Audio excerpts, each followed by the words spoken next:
Hello, and thank you so much for listening to Citizen Speak tonight. My name is Garrett Martin. I'm your host. So last night, before President Obama's State of the Union address, 10 sailors were captured by Iran after they had drifted into Iranian territory in the Gulf. John Kerry and President Obama, they acted quickly, and they had negotiated the release of the sailors. Iran had agreed to allow the sailors to go free in international waters after a few hours of the negotiations. So we have the State of the Union address. President Obama doesn't show any, worry about the situation, as he shouldn't. Everything was kind of taken care of by John Kerry. And John Kerry, he says something to this effect. He says that the peaceful resolution is a testament to diplomacy and to the new U.S.-Iran relationship as they welcome Iran into the community of nations. While Iran may be coming out of its sort of sheltered shell, I don't think that they are really considered part of the community of nations. I mean, after all, they still call the United States Great Satan. They're still very anti-West and its culture. So I don't think that they are fully there yet, and it's going to take time. You know, they have had embargoes that have crippled their economy. They've tried to rally the people around a common cause, and sadly that cause was hating the West and us and, everything that we stand for. But things are slowly starting to come around. I mean, we had Iranian officials last night apologize for the whole situation and say that it was an honest mistake. And the thing to that is the boats that Iran had captured, they're honestly not properly marked. So just looking at them, you may not be able to tell that they are U.S. Naval ships or boats, I should say. So it is kind of a mistake. This isn't, the first time that this has happened, and it won't be the last time. We've had situations where we've helped Iran, and Iran has helped us, and we're trying to build a better future, but we have all sorts of steps to take, and Iran agreeing to release these 10 sailors is a step in the right direction. Iran is cooperating very well with the nuclear deal. I mean, they've shipped out their plutonium. They scaled back heavily on their nuclear arms program. They're following the sanctions fairly well. Others might disagree, but that's because they haven't read the nuclear deal or really understand what it's about. On the flip side of Iran being better and doing a good job, I mean, last month in December, Iran, they tested a missile that was less than a mile away from a U.S. Navy vessel. So, are they perfect? No. Should we go to war with them right now because of the actions that they've been taking? No, absolutely not. We do need them in the fight against ISIS, and they are part of the coalition that we're using to fight ISIS.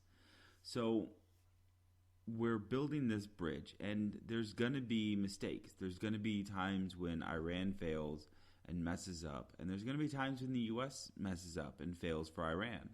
So we have to be kind of understanding, and as long as we're not at each other's throats with a knife every single time a situation like this happens, we'll be able to function better in the long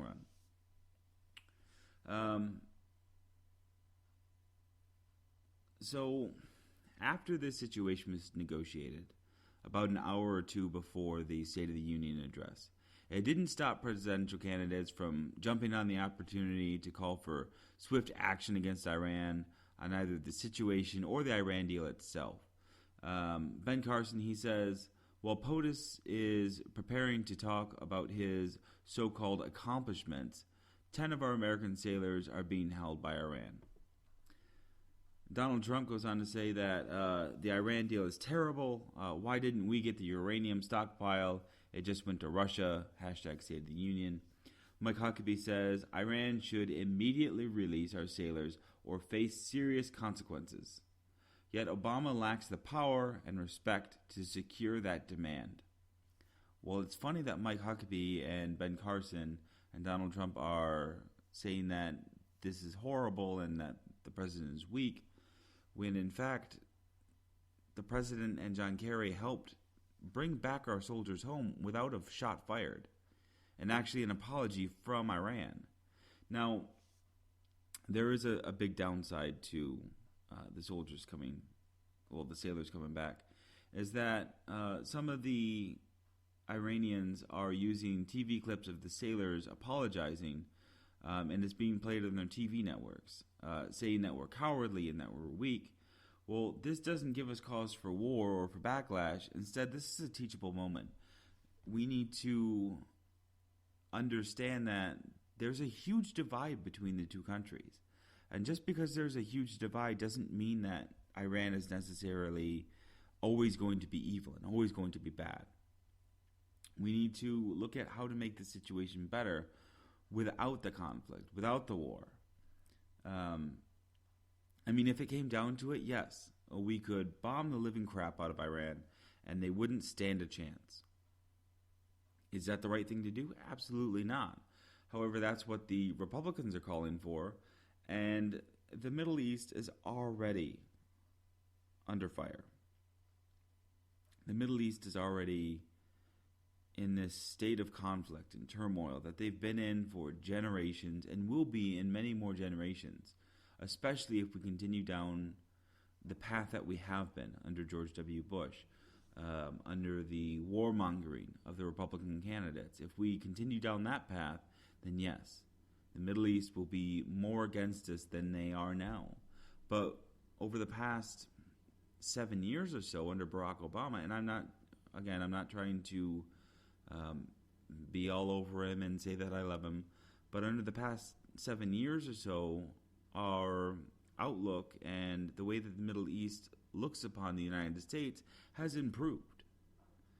We see far less conflict from the Middle East directed towards us, and the situation is becoming far better. And it's not perfect by any means. We still have people in the Middle East who want to kill us and who want to hurt us and destroy our very way of living.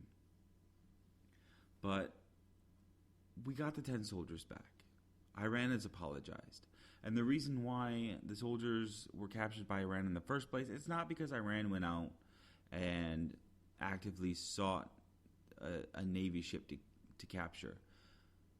The Navy ships had drifted off into Iranian waters because they said that there was a malfunction with their equipment. So that's why they got off course, and that's why they had went off into Iranian waters. And it wasn't on purpose. It wasn't for an espionage mission. It was just an honest mistake, and Iran has understood that, and John Kerry has understood that, the president has understood that, and thankfully, we've avoided further bloodshed over in the Middle East. So let me know what you think in the comments below.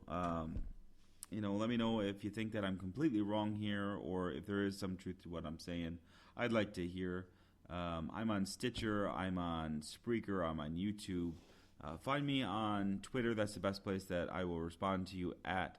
You can find me on Twitter at CITZSpeak. Again, that's at CITZSpeak. All right, thank you so much for listening today. My name is Garrett Martin. I'm your host. Have a great night.